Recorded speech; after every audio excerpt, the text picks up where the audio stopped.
Bismillahirrahmanirrahim. Assalamualaikum warahmatullahi wabarakatuh. Alhamdulillahirabbil alamin wa bihi nasta'inuhu ala umuri din waddin. Asyhadu an la ilaha illallah wa asyhadu anna Muhammadar Rasulullah. Segala puji bagi Allah yang senantiasa memberikan kita rahmat, hidayah. Kita bersama-sama berkumpul di Masjid Agung Bulukumba ini tentu melaksanakan kewajiban kita solat maghrib secara berjamaah, dan insya Allah akan dilanjutkan dengan solat isya secara berjamaah. Salawat menyertai salam tidak lupa kita kirimkan kepada baginda Nabiullah Muhammad sallallahu alaihi wasallam. Sahabat bikers jamaah Masjid Agung Bulukumba, alhamdulillah malam hari ini kita akan sama-sama bermajelis ilmu dari komunitas bikers Muslim Bulukumba, di mana program bikers Muslim Bulukumba yaitu sholat ramai-ramai dan dugem duduk-duduk dengar ceramah. Kepada pengurus Masjid Agung Bulukumba kami ucapkan terima kasih banyak atas fasilitas yang diberikan oleh komunitas bikers Muslim. Baik pembawa ceramah malam hari ini yaitu Ustaz Hamzah Kadir Pakanna SPD. Alhamdulillah Al Ustaz telah berada di tengah-tengah kita semua. Olehnya itu kami meminta para jamaah sekalian agar sejenak tinggal untuk mendengarkan majelis ilmu. Sama-sama kita meraih keberkahan bermajelis ilmu. Kepada Al Ustaz dengan hormat kami persilakan ke mimbar. Sekian, wassalamualaikum warahmatullahi wabarakatuh.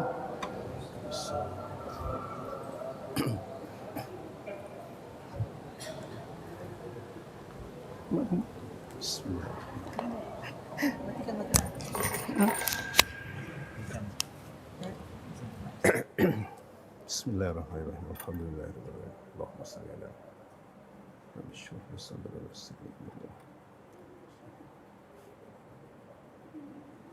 Bismillahirrahmanirrahim. Assalamualaikum warahmatullahi wabarakatuh. Alhamdulillahirabbil alamin. Wassalatu wassalamu ala sayyidina Rasulillah Sayyidina wa maulana Muhammadin abdillah. La hawla wa la quwata illa billahil aliyil azim. Amma ba'du. Bapak-bapak, ibu-ibu, saudara-saudaraku, kaum muslimin, muslimat, jamaah maghrib Masjid Agung Kabupaten Bulukumba, yang insyaallah sama-sama dirahmati dan dimuliakan oleh Allah Subhanahu wa taala. Terkhusus saudara-saudara saya dari komunitas bikers Muslim Kabupaten Bulukumba, yang insyaallah senantiasa dirahmati dan dilindungi oleh Allah Subhanahu wa taala. Mengawali kajian kita pada kesempatan maghrib kali ini, tentu saya mengajak kepada kita semua, mari senantiasa kita bersyukur atas kehadirat Allah Subhanahu wa taala, Tuhan yang Maha Esa, Tuhan yang telah memberikan begitu banyak nikmat kepada kita sekalian, sehingga sampai hari ini alhamdulillah kita masih diberikan nikmat sehat, nikmat iman, nikmat kesempatan untuk menikmati segala nikmat karunia Allah Subhanahu wa taala yang telah dilimpahkan kepada kita sekalian. Salawat beriring salam senantiasa kita kirimkan kepada junjungan kita Nabiullah Nabi besar Muhammad sallallahu alaihi wasallam, Nabi yang kita panuti dan kita ikuti sunnah-sunnahnya. Allahumma salli ala Muhammad wa ala ali Muhammad. Bapak-bapak, ibu-ibu, saudaraku, kaum muslimin, jamaah pengajian yang insyaallah sama-sama dirahmati dan dimuliakan oleh Allah Subhanahu wa taala. Salah satu keyakinan terbesar kita adalah bahwa kita akan melanjutkan perjalanan hidup yang maha panjang, yakni kehidupan akhirat. Adapun di dunia ini kita sangat meyakini tidak akan lama. A'maru ummati ma bainas sittina ila sab'in wa qalluhum may yajuzu zalik. Kata Nabi, umur umatku rata-rata 60-70 tahun saja. Ada yang melewati usia itu, tapi jumlahnya sangat sedikit. Maka setelah kehidupan kita di dunia ini akan berakhir, kita akan memasuki kehidupan yang hakiki, kehidupan yang sebenarnya, kehidupan yang baka di alam akhirat nanti. Maka dalam rangka mengarungi perjalanan hidup kita yang maha panjang itu, Allah Subhanahu wa taala memberikan pesan kepada kita orang-orang beriman, wa tazawwadu fa inna khairaz zadi taqwa. Berbekallah kalian, dan sebaik-baik bekal itu adalah takwa. Bekal yang paling baik, bekal yang paling bagus dalam rangka mengarungi kehidupan yang sebenarnya adalah takwa. Dan salah satu isi daripada takwa itu adalah amal soleh. Amal-amal soleh yang kita kerjakan inilah salah satu ciri daripada orang-orang yang bertakwa.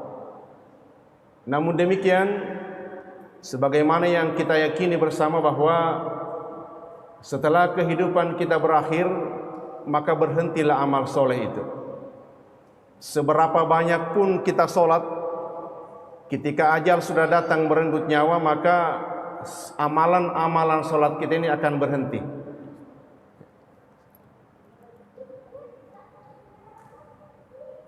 Kemudian seberapa banyak pun, seberapa rajin pun kita membaca Al-Quranul Karim, begitu ajal datang merenggut nyawa, berhenti sudah amal bacaan Quran kita. Begitupun dengan amal-amal ibadah kita yang lain, setelah kita wafat nanti berhenti. Namun demikian, kata Rasulullah SAW dalam salah satu hadisnya, idza mata ibnu adama an qata'a amaluhu illa min salasin. Apabila anak cucu Adam telah meninggal dunia, artinya kita semua, putuslah seluruh amal solehnya illa min salasin, kecuali ada 3 amal yang terus berjalan. Disinilah kecerdasan orang-orang yang beriman akan dinilai.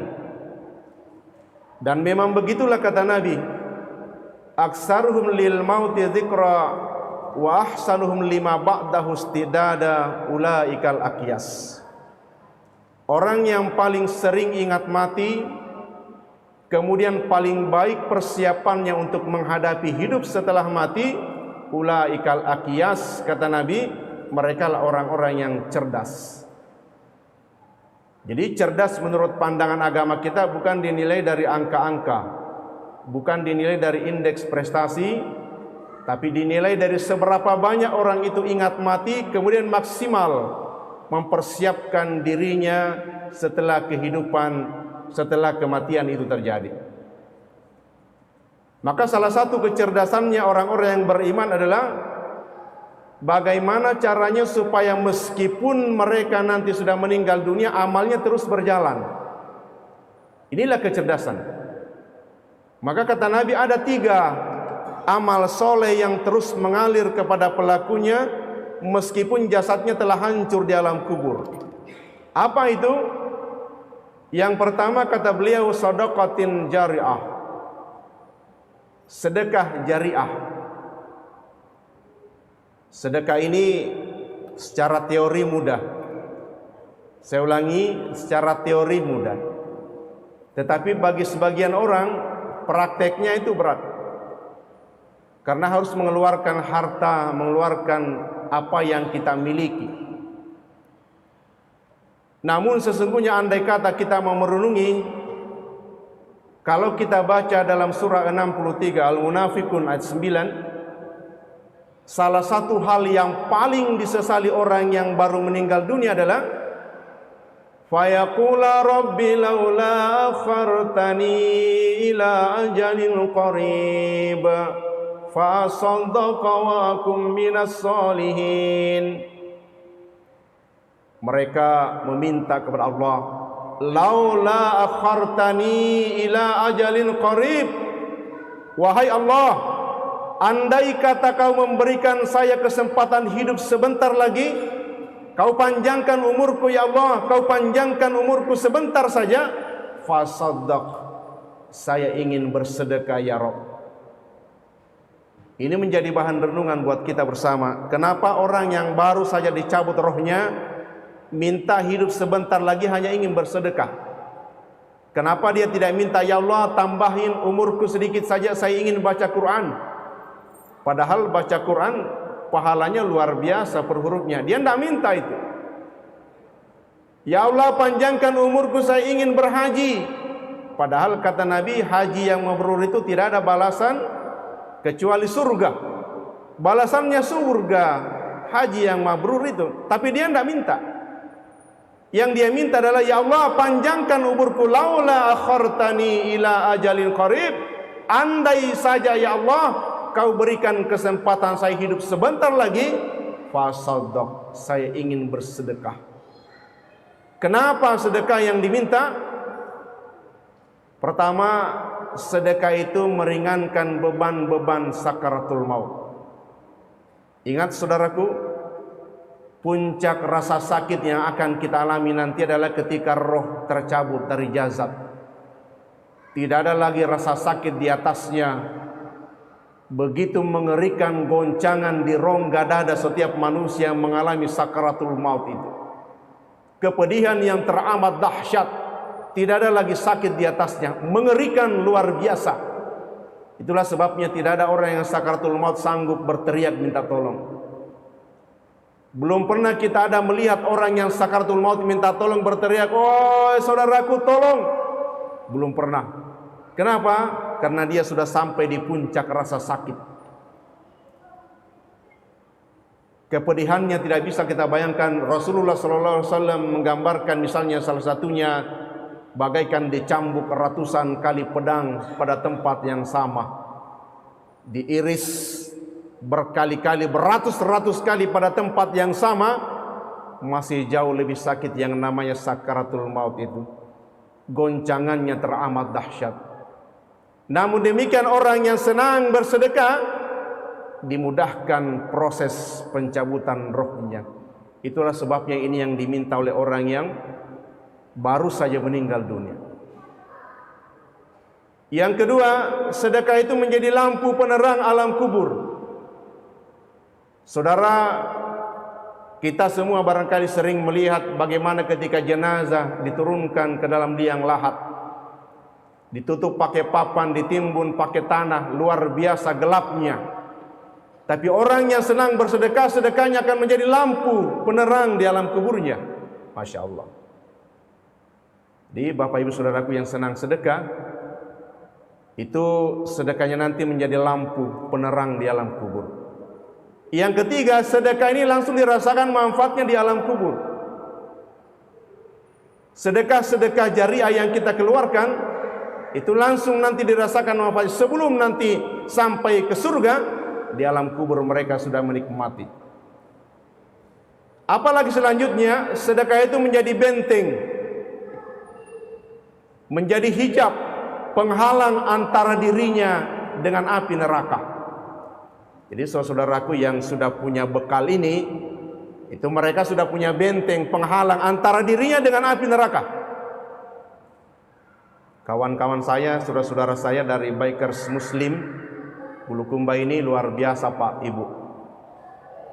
Mereka sudah punya masjid sendiri, membangun masjid sendiri, Masjid Bikers Muslim. Ini luar biasa Pak.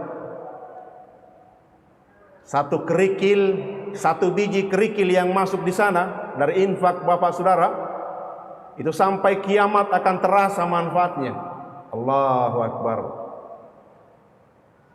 Berapa ratus orang yang masuk ke dalam masjid dalam 1 tahun, pahalanya terus mengalir tuh. kepada mereka, anak-anak kita, adik-adik kita dari bikers muslimin. Luar biasa. Makanya kita terus mendukung, memberikan support kepada adik-adik kita ini, anak-anak kita yang membentuk sebuah komunitas yang lain daripada yang lain. Kalau selama ini kita mendengarkan istilah bikers, itu mindset kita selalu kepada sesuatu yang negatif. Tapi kita di Bulukumba alhamdulillah beruntung, dan mereka ini rutin mengadakan pengajian, dan saya sering mengisi pengajian-pengajiannya. Walaupun saat ini setahu saya Pak Ketua Bikers Muslim sedang touring ke Sulawesi Tenggara dan sekitarnya bersama beberapa pengurus yang lain. Kita doakan semoga saudara kita yang sedang touring ini senantiasa dalam perlindungan Allah Subhanahu wa taala. Amin. Sedekatin jariyah. Maka penyesalan terbesar orang yang meninggal dunia, ada yang jarang bersedekah atau tidak pernah bersedekah. Mereka minta, ya Allah kembalikan saya ke dunia.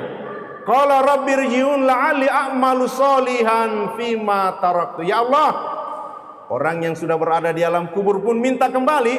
Ya Rabb, kembalikan saya ke dunia. Saya ingin kerjakan amal yang dulu saya tinggalkan itu. Apa itu? Salah satu amal terbesar yang mereka tinggalkan adalah amal soleh dengan sedekah. Sedekah ini meskipun bentuknya banyak, karena sedekah dengan infak itu beda. Jadi kalau yang nanya apa bedanya sedekah dengan infak, Pak? Kalau infak mesti harta, kalau sedekah tidak mesti. Karena kata Nabi, tabassumuka wajhika fi akhika sedekah. Senyum manismu kepada saudaramu adalah sedekah. Jadi senyum itu sedekah. Tapi kalau infak harus harta. Jadi tidak boleh kita datang ke Masjid Agung, Pak Imam, saya ingin berinfak. Berapa? Nih senyum. Ya tidak boleh. Karena senyum itu adalah sedekah. Infak harus harta. Jadi kalau ada dana yang masuk di sini, sampai kiamat Masjid Agung ini berdiri, sampai kiamat hancur jasad kita di alam kubur, pahalanya terus mengalir. Maka mari kita senangkan diri kita dengan bersedekah, apapun, berapapun jumlahnya. Jangan melihat jumlahnya, tapi seberapa sering kita berinfak. Itu dicintai oleh Allah Subhanahu wa taala. Amal soleh yang kedua yang terus berjalan meskipun kita sudah meninggal adalah au ilmin yuntafa'u bih. Ilmu yang bermanfaat. Ada salah satu kesempatan beramal besar yang kadang-kadang kita lalaikan. Apa itu? Mengajarkan ilmu kepada anak kita secara langsung. Contoh, kalau misalnya ada bapak ibu di sini yang hadir yang masih punya anak kecil umur 4-5 tahun, ada kesempatan beramal soleh yang besar di situ, Pak. Saya ulangi, kalau kita punya anak kecil umur 3 tahun, 4 tahun sudah mulai bisa bicara, ada kesempatan beramal besar di situ. Cucu takkah, anak takkah, ponakan juga boleh. Apa itu? Jangan pernah membiarkan anak kita yang baru belajar bisa membaca itu belajar membaca Al-Fatihahnya dari orang lain. Usahakan langsung dari kita, bapaknya atau ibunya. Kenapa?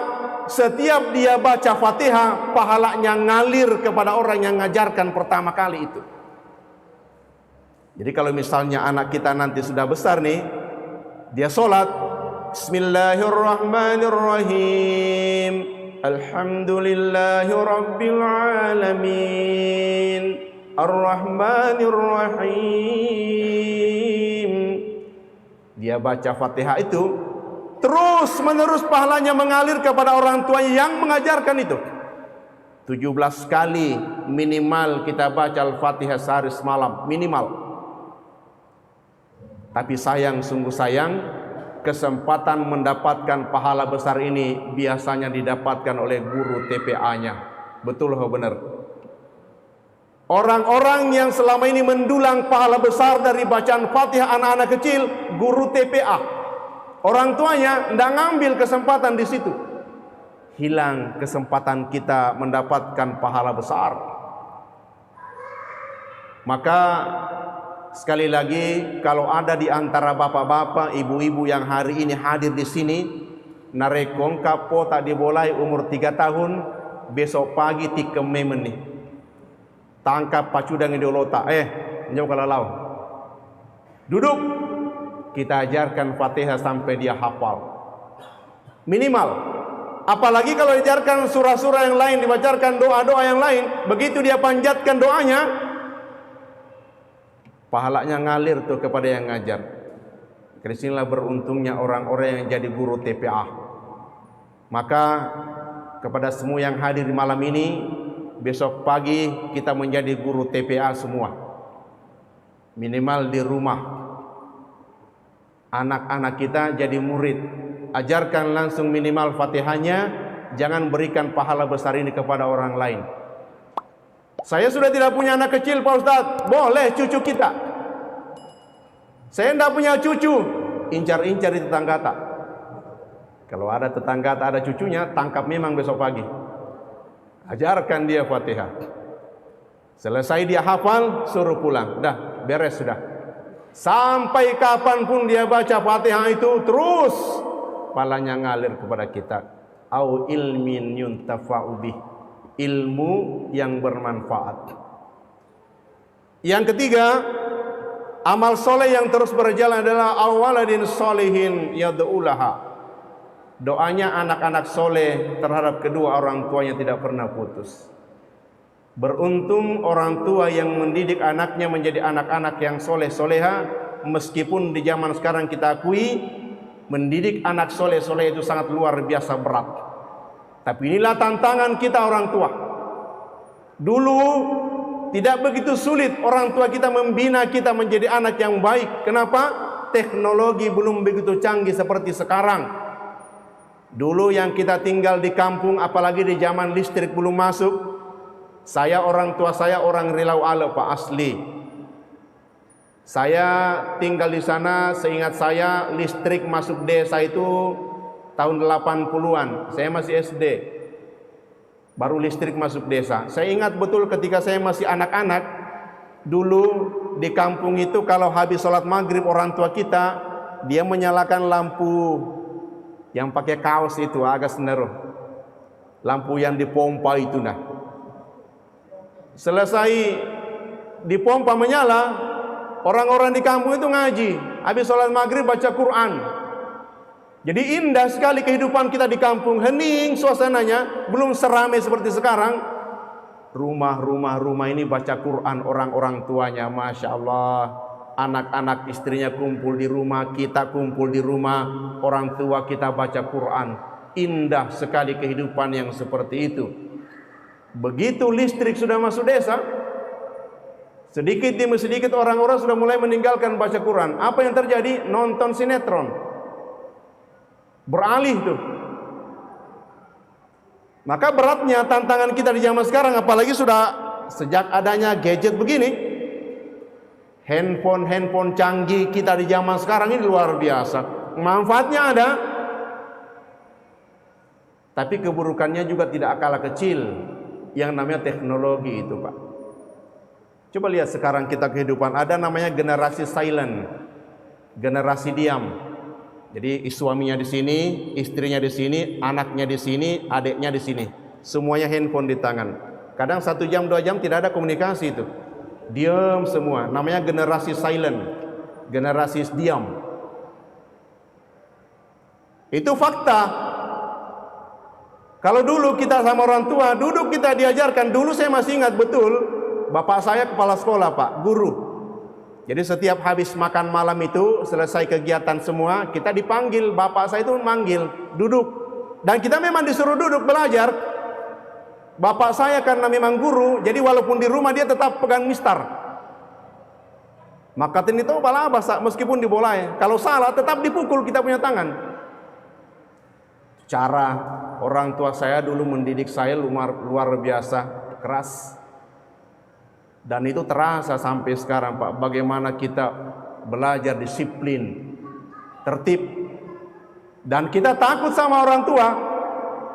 Saya yakin bahwa bapak ibu yang seumuran dengan saya, kalau di Bakers Muslim ini Pak Beri itu teman sekolah saya, letting persis.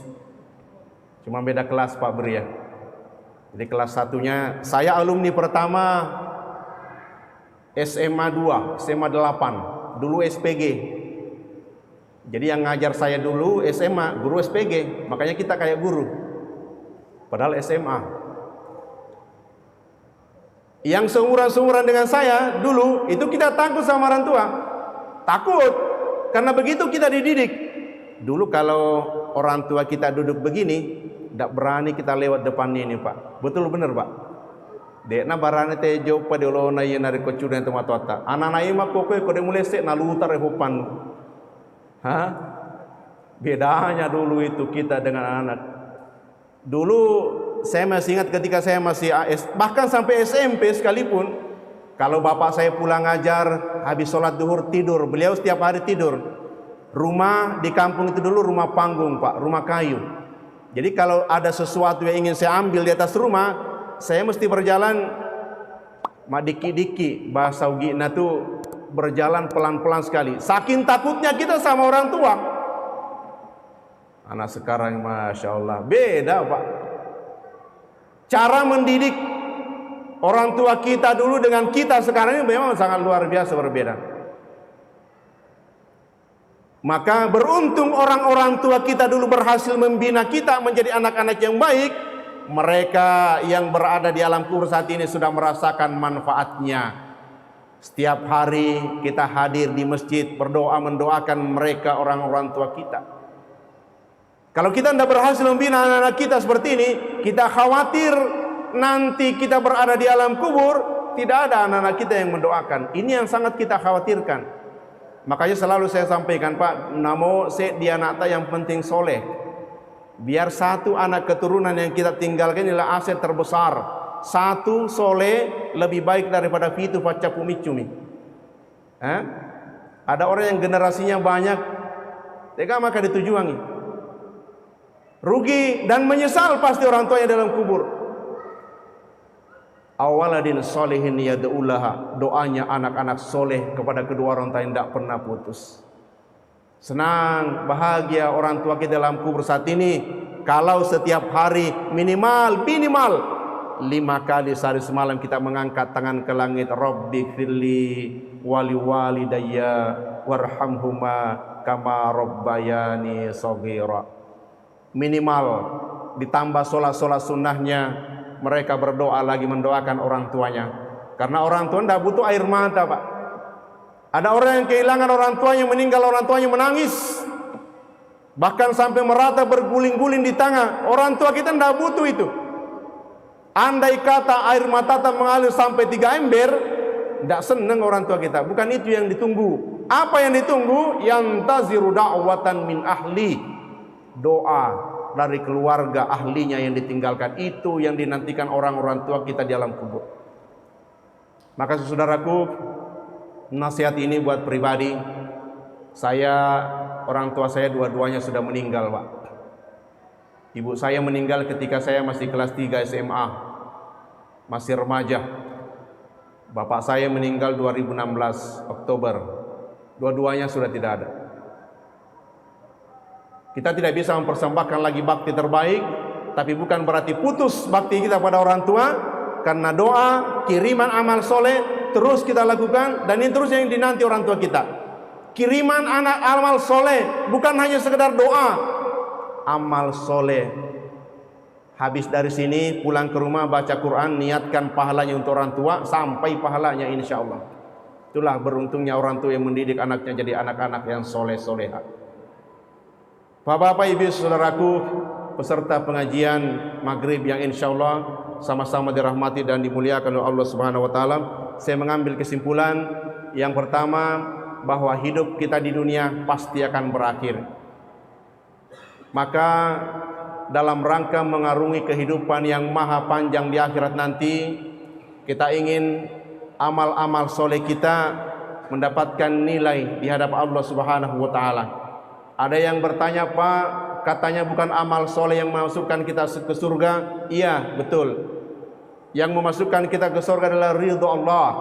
Tapi ridho Allah dapat kita raih dari amal soleh. Bagaimana caranya Allah mau ridho kepada kita kalau kita tidak beramal soleh? Maka amal soleh adalah dasar untuk mendapatkan ridho Allah Subhanahu wa Ta'ala. Yang kedua, karena yakinnya kita bahwa amal soleh itu penting, maka jadilah kecerdasan kita beramal soleh yang tidak pernah putus walaupun jasad kita hancur di alam kubur. 3 amal soleh sampaikan Nabi yang tidak pernah putus telah kita sampaikan. Yang pertama sedekah jariah, yang kedua ilmu yang bermanfaat yang kita ajarkan kepada sesama, dan yang ketiga doanya anak-anak soleh terhadap kedua orang tuanya. Semoga pengajian kali ini bisa menjadi bahan renungan buat kita bersama, terutama kepada pribadi, dan semoga Allah Subhanahu wa Ta'ala senantiasa menuntun kita agar mampu mengamalkan amal-amal soleh kita dengan baik dan benar sesuai dengan tuntunan Rasulullah sallallahu alaihi wasallam. Ini barangkali Bapak Ibu Saudaraku yang sempat kita sampaikan pada kesempatan maghrib ini. Semoga bermanfaat. Mohon maaf atas segala kekurangan. Wabillahi taufiq wal hidayah. Wassalamualaikum warahmatullahi wabarakatuh.